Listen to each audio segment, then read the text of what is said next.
Contact என்னன்னு தெரியாதவங்களுக்கு ஷார்ட்டாக சொல்லிக்கிறேன். கப்புள் ஃப்ரம் தேனின்னு ஒரு கண்டென்ட் கிரியேட்டர்ஸ் அவங்க போட்ட 2 வீடியோவை எடுத்து கிரிட்டிசைஸ் பண்ணி நான் 2 வீடியோ போட்டிருந்தேன் இன்ஸ்டாகிராமில்.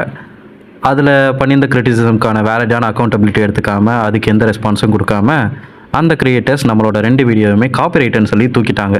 இதுக்கு நான் பல வீடியோ போட்டு அவங்கக்கிட்ட ரெஸ்பான்ஸ் கேட்டப்போ அவங்க பக்கம் இருந்து எந்த விதமான பதிலும் வரல. நம்ம ஃபாலோவர் ஒருத்தவங்ககிட்ட மட்டும் அவங்க ரெஸ்பாண்ட் பண்ணியிருந்தாங்க. என்ன அவங்களோட ஃபுல் வீடியோவையும் நான் இதில் யூஸ் பண்ணியிருந்தேன், அதனால காப்பிரைட் அடிச்சிட்டோம் அப்படின்ற மாதிரி சொல்லியிருந்தாங்க. ஸோ இதில் ஃபுல் வீடியோ யூஸ் பண்ணாமல் அந்த ஓல்டு ஃபுட்டேஜை எடிட் பண்ணி இன்னும் கொஞ்சம் பாயிண்ட்ஸ் எல்லாம் ஆட் பண்ணி கம்பைல் பண்ணி இந்த வீடியோலாம் உங்களுக்கு போட்டிருக்கேன், பாருங்கள்.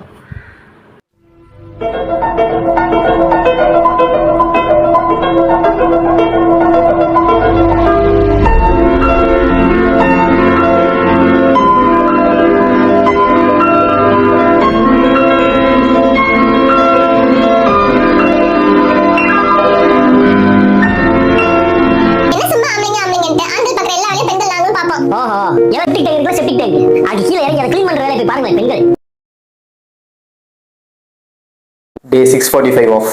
உங்களுக்கு விளக்கம் சொல்லி ஏன் நான் ஓஞ்சிருவோம் போல இருக்கேன். இந்த மாதிரி மேரிட் கப்பல்ஸ் போடுற கண்டென்ட்ஸ் மேல எனக்கு ஒரு சந்தேகம் இருக்கு. அதை பத்தி கடைசியில பார்ப்போம். அண்ணே, நீங்க சொன்ன துறைகள்ல மட்டும் இல்ல, எல்லா துறைகள்லயுமே ஆண்கள் தான் பெரும்பாலும் இருப்பாங்க. அதுக்கு காரணம் பேட்ரியார்கி, மேல் dominance. The best thing about being a woman is it's a man's world. இதுல ஒரு குறிப்பிட்ட ஆண்கள் மட்டும் இந்த மாதிரி மலக்குழியில் இறங்கி வேலை பார்க்கறது போன்ற வேலைகள்லாம் பார்ப்பாங்க. அதுக்கு காரணம் கேஸ்ட் சிஸ்டம், ஜாதிய படிநிலைகள் மற்றும் அதன் வழி வந்த பொருளாதார பின்னடைவுகள். இதுதான் அடிப்படையான விஷயம். இந்த ஒரு அடிப்படையான கான்செப்ட் புரிஞ்சிருந்தா இப்படி தற்குறித்தனமா வீடியோ போட்டிருக்க மாட்டீங்க. இவருன்னு இல்லை, இங்க நிறைய பேர் ஃபெமினிசம் பேஷ் பண்ற பேரு வழின்னு மலக்குழியில் இறங்கி வேலை பார்க்கறது, இந்த மாதிரி ரிஸ்கியான ஜாப்ஸ், எக்ஸ்ப்ளாய்ட் பண்ற மாதிரியான வேலைகள்லாம் எடுத்துட்டு வந்து feminism is here, where are the feminist அப்படின்னு வந்துருவாங்க. அண்ணே, இங்க ஆண்களையே இந்த வேலையெல்லாம் பார்க்க கூடாதுன்னு தான் சொல்லிட்டு இருக்கோம். அவங்களாம் இந்த மாதிரி வேலையை பார்க்கறதுக்கு தள்ளப்பட்டு இருக்காங்க. அதுக்கு டெக்னாலஜியை டெவலப் பண்ணணும், ரோபோட்ஸ் கொண்டு வரணும், இந்த மாதிரி நிறைய விஷயங்களை இங்க பேசிட்டு இருக்கோம். இதுக்கு காரணம் ஜாதினே. ஏன் ஒரு குறிப்பிட்ட கம்யூனிட்டி மென் மட்டும் இந்த வேலையை பாக்குறாங்க? அதை பத்தி எல்லாம் யோசிக்க மாட்டீங்களா? நீங்க போய் வேலை பார்த்தீங்களா? சாக்கடை இல்ல, நீங்க போய் உள்ள டிச்சில் இறங்கி வேலை பார்த்தீங்களா? இல்ல. இதுக்கும் ஜெண்டர் ஈக்குவாலிட்டிக்கும் சம்மந்தம் கிடையாது. அந்த 3% கும்பல் இருக்கானுங்களே, அந்த 3% கும்பல்ல எவனாச்சும் ஒருத்தன் இந்த வேலையை பாக்குறான்னு எனக்கு காட்டிருங்க, அப்ப நான் ஒத்துக்கிறேன். இது ஒரு ஜெண்டர் பிரச்சனை, பெண்கள்லாம் இங்க வேலை பார்க்க மாட்டாங்கன்னு அப்ப நான் ஒத்துக்கிறேன். இது எப்படி இருக்குன்னா, ஒரு எக்ஸாம்பிள் சொல்றேன் கேளுங்களேன். இப்ப இந்த மாதிரி மலைக்குழியில இறங்கி வேலை பார்த்துட்டு வந்த ஒரு ஆளு வீட்டுல அவங்க ஒய்ஃப் கிட்ட, பாத்தியா நான் இந்த மாதிரி டிச்சில் இறங்கி வேலை பார்த்துட்டு வந்துட்டேன், உங்களால இதெல்லாம் பண்ண முடியுமா? பொம்பளைங்களால பண்ண முடியுமா? ஆம்பளைங்க தாண்டி வீரண்டு அப்படின்னு பெருமை பேசினா எவ்வளவு இன்னாப்ராப்ரியேட்டா, எவ்வளவு கேவலமா இருக்கும். அப்படிதான் இருக்கு. அப்புறம் இந்த ரிஸ்கி ஜாப்ஸ், இந்த ஏதாச்சும் போருக்கு பொம்பளைங்க வரல, ஏதாவது சண்டை நடக்கும் போது பொம்பளைங்க ஓடிடுவாங்க, இந்த மாதிரி மறுமட்டத்தனமான ஒப்பீனியன்ஸ்லாம் இங்க வச்சுட்டு வராதிங்க. அதாவது 1000 வருஷமா ஒரு கம்யூனிட்டியை இங்க நீங்க ஒடுக்கி வச்சுட்டு அவங்களாம் வீக்குன்னு சொல்லி அப்படியே வளர்த்து வச்சுட்டு கடைசியில ஒரு நாள் நீங்க போடுற சண்டைக்கு நீங்க எக்ஸ்ப்ளாய்ட் பண்ணப்பட்டு இருக்க வேலைக்கெல்லாம் பொம்பளைங்களாம் வரல, நாங்களாம் வீரமானவங்க, நாங்க தான் ஸ்ட்ராங்கானவங்க அப்படின்னு பெருமை பேசுறது ரொம்ப கேவலமா இருக்கு. நீங்க சொல்ற மாதிரியான ரிஸ்கி ஜாப்ஸ்லயும் பொம்பளைங்கலாம் இருக்காங்கன்னா, ஆனா அதோட பெர்சன்டேஜ் கம்மியா இருக்கும். ஒரு எக்ஸாம்பிள் சொல்றேனே, இப்ப நான் மெக்கானிக்கல் இன்ஜினியரிங் படித்தேன். மெக்கானிக்கல் இன்ஜினியரிங்னாலே ஒரு ஸ்டீரியோடைப்பிங் இருக்குது. பொண்ணுங்க அதிகமாக அங்கே படிக்க வர மாட்டாங்க. அதுக்கு காரணம் அவங்க பேரண்ட்ஸ் தான். என்னன்னு சொல்லுவாங்கன்னா, மெக்கானிக்கல் ஒரு மாதிரி பிசிக்கல் ஜாப், அதுக்கு உடல் வலிமை வேணும், ஆம்பளைங்கன்னா அங்கே அதிகமாக வேலை பார்க்க முடியும்னு சொல்லி மெக்கானிக்கல்ல பொண்ணுங்க ரொம்ப கம்மியாக இருப்பாங்க. இது எல்லா இடத்துலையுமே அப்ளிகபிள் ஆகும் நம்ம சொசைட்டில. இன்னொரு எக்ஸாம்பிள் சொல்றேனே, இப்போ உங்க வீட்டு வாசல்ல ஒரு சண்டை நடக்குது, ஒரு பெரிய பிரச்சனை நடக்குது, நீங்க வாசல்ல உட்காந்துருக்கீங்க உங்க ஃபேமிலியோட.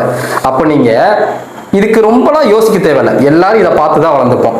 வீட்டுல இருக்க பொம்பளைங்களை தான் முதல்ல உள்ள போன்னு சொல்லுவாங்க. இப்படிதான் நீங்க வளர்த்து வச்சிருக்கீங்க.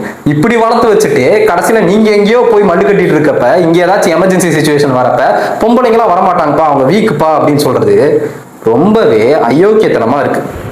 அது என்னதான் படிச்சிருந்தாலும் இந்த மாதிரி வேலையெல்லாம் செய்கிறதுக்கு ஆளுங்க வேணும்.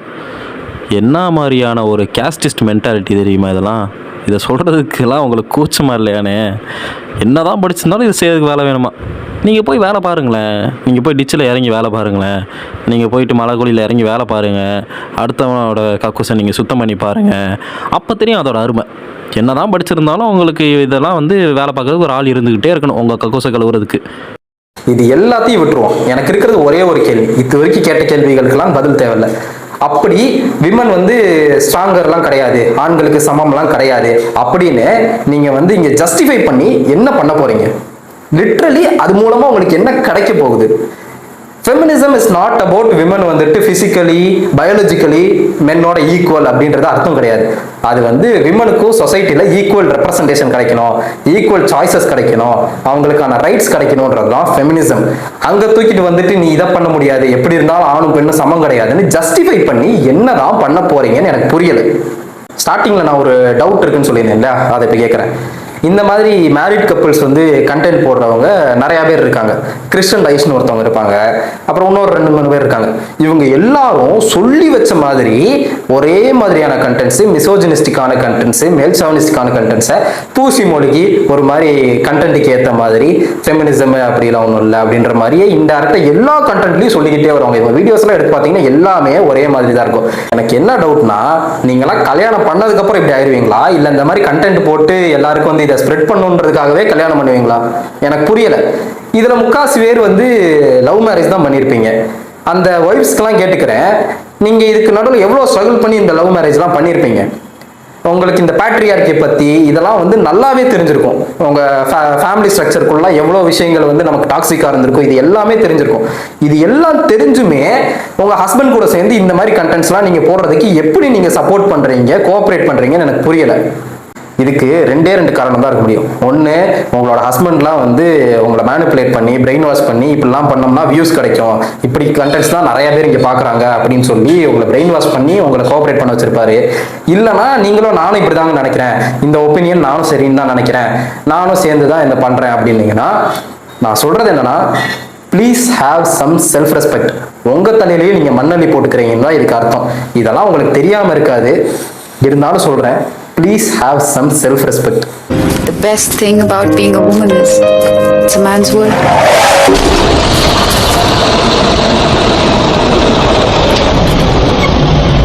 பாத்து சுப்பு, உனக்கு ஒண்ணுமே தெரியல.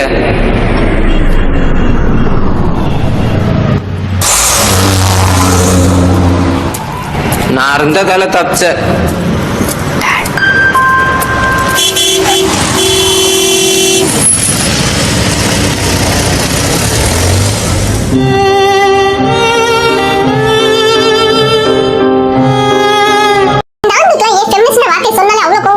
எல்லாத்தையும் பேசி முடிச்சு ஆர்கியூ பண்றது எதுவுமே இல்ல அப்படின்னா கடைசியில வந்து எங்கனா உட்கார்ந்து வச்சுக்க முடியும், உங்களால உட்கார்ந்து வச்சுக்க முடியுமா? உங்களுக்கு பீரியட்ஸ் இருக்கு, அந்த வழி என்னன்னு தெரியுமா அப்படின்னு பேசாம உங்களுக்கு விளக்கம் சொல்லி ஏன் நான் ஓஞ்சிருவோம் போல இருக்க. இதில் நம்ம அண்ணன் ஒரு பாயிண்ட் ஆட் பண்ண மறந்துருப்பாரு. அது என்ன நான் கடைசியில் சொல்றேன். Salute salute salute. இவர் சல்யூட் அடிச்சு அக்ரெடிஷன் கொடுக்கலாம் இங்க இருக்க ஃபெமினிசம் பேசுறவங்கலாம் ஏங்கிட்டு இருக்காங்க.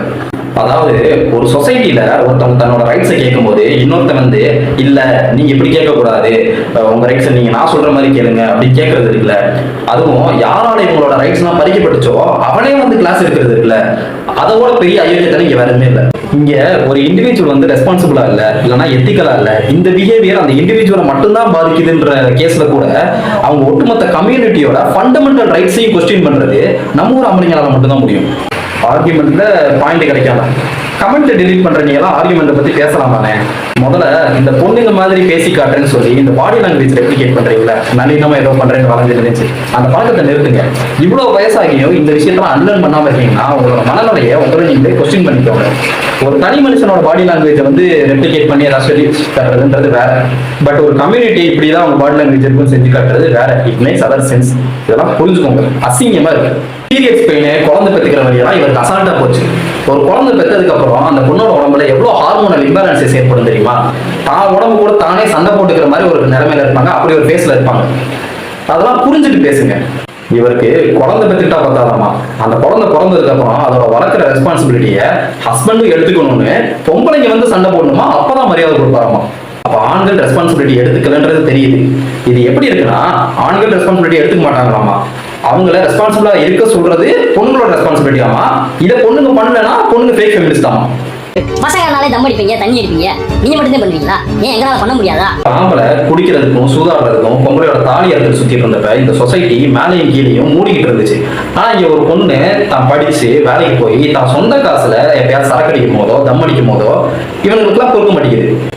அது சரி, ஆம்பளைய வந்து தான் பொண்டாட்டி தான் வந்து திருத்தணும் அப்படின்னு சொல்ற கூட்டம் தானே இவனுங்கிட்ட இதெல்லாம் எதிர்பார்க்க முடியாது.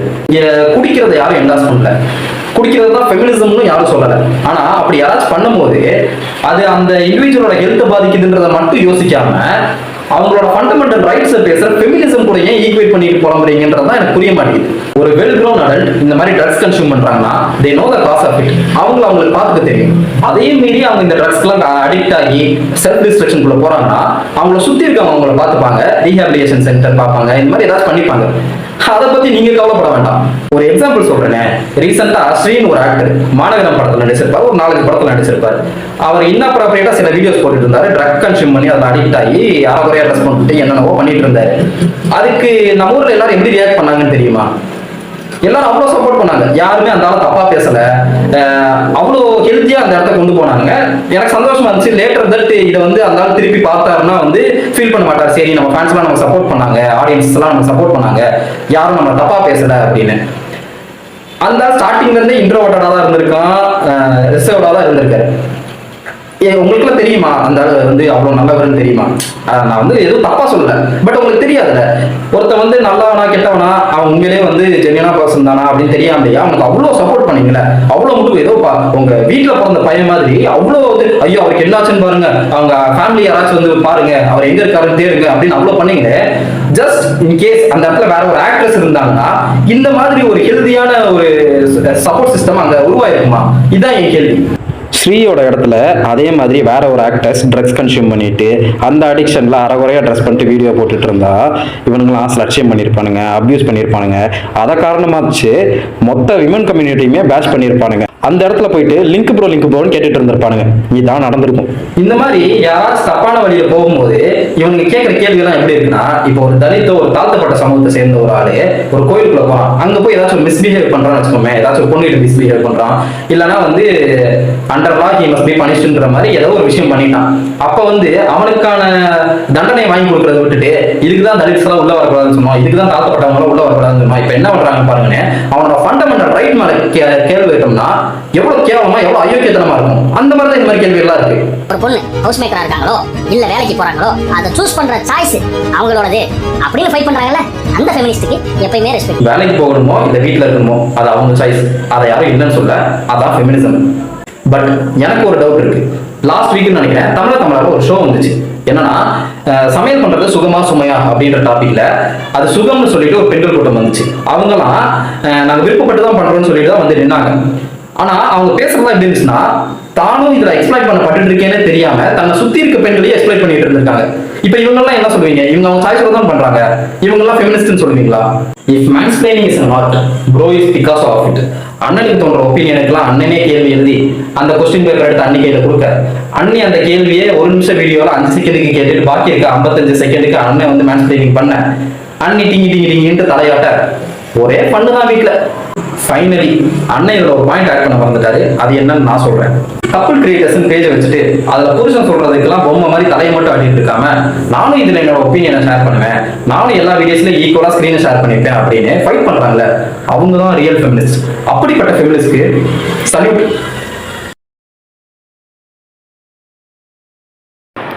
அதாவது இங்கே இருக்கிற சோஷியல் ஆக்டிவிஸ்ட்டு, பொலிட்டீஷியன்ஸு, பெரிய பெரிய தலைவர்கள்லாம் அவங்க வாழ்க்கையை தியாகம் பண்ணி ரொம்ப கீழே இருந்த நம்ம சொசைட்டியை இவ்வளோ கஷ்டப்பட்டு டெவலப் பண்ணி கொண்டு வந்து நிறுத்தினா, யாரும் வந்து ஜெண்டர் பேஸ்ட்லேயோ கேஸ்ட் அடிப்படையிலையோ எந்த வர்க்க வேறுபாட்டினாலேயோ வந்து அவங்களோட டெவலப்மெண்ட் வந்து பாதிக்கப்படக்கூடாதுன்னு அவ்வளோ கஷ்டப்பட்டு ஒரு ஸ்டேட்டை கொண்டு வந்தால், அந்த ஸ்டேட்டில் அவனுங்க கொடுத்துட்டு போன நல்ல டெவலப்டு ஸ்டேட்டில் நல்லா படித்து நல்ல வேலைக்கு போய் கல்யாணம் பண்ணிவிட்டு இங்கேருந்து சிங்கப்பூரில் போய் உட்காந்துக்கிட்டு அங்கேருந்து உள்ளூர்காரை மாதிரியே ஒரு பிம்பத்தை க்ரியேட் பண்ணுறதுக்கு கப்பல் ஃப்ரம் தேனின்னு பேஜை வச்சுட்டு அங்கேருந்து இங்கே இருக்கிற சமூகத்தை பற்றியோ அரசியல் பற்றினா எந்த புரிதலும் இல்லாமல் இஷ்டத்துக்கு தப்பான கருத்துக்களை, அரசியலை பற்றின கருத்துக்களும் சமூகத்தை பற்றின கருத்துக்களும் போஸ்ட் போட்டால் அதே தேனியில் உள்ளூரில் வாழ்ந்துட்டு இருக்க ஒருத்தன் வந்து, யோ நீ தப்பாக பேசுகிறையா, நீ எப்படி முன்னேறி போன தெரியுமா, கோமணம் கட்டிகிட்டு இருக்கவன் எப்படி வந்து பேண்ட்டு சட்டை போட்டான்னு தெரியுமா, உன் பொண்டாட்டி வந்து எப்படி இந்த நிலமையில் இருக்காங்க தெரியுமா, எப்படி நீ இங்கேருந்து சிங்கப்பூருக்கு போனால், இதுக்கெல்லாம் யார் காரணம்னு தெரியுமாயா, இப்படி தப்பாக பேசாதையா, விவரம் தெரியாதவங்க தப்பாக இன்ஃப்ளூயன்ஸ் ஆவாங்கயா, எல்லாரும் வந்து முட்டாளாயிருவாங்கயா, இப்படிலாம் பேசாதையா அப்படின்னு உள்ளூரில் இருக்க ஒருத்தன் வந்து சொன்னால், சிங்கப்பூரில் உட்காந்துக்கிட்டு எனக்கெல்லாம் தெரியும் நான் தான் பெரிய ஆளுன்னு லட்சக்கணக்கில் ஃபாலோவர்ஸ் வச்சுக்கிட்டு இங்கே வந்து கிரிட்டிசைஸ் பண்ணுறவனை வீடியோ டெலிட் பண்ணி விடுவானாமா. இதுக்கெல்லாம் பேர் என்ன தெரியுமா? எனக்கு தெரில, நீங்கள் வேணால் கமெண்ட் போட்டு விடுங்களேன்.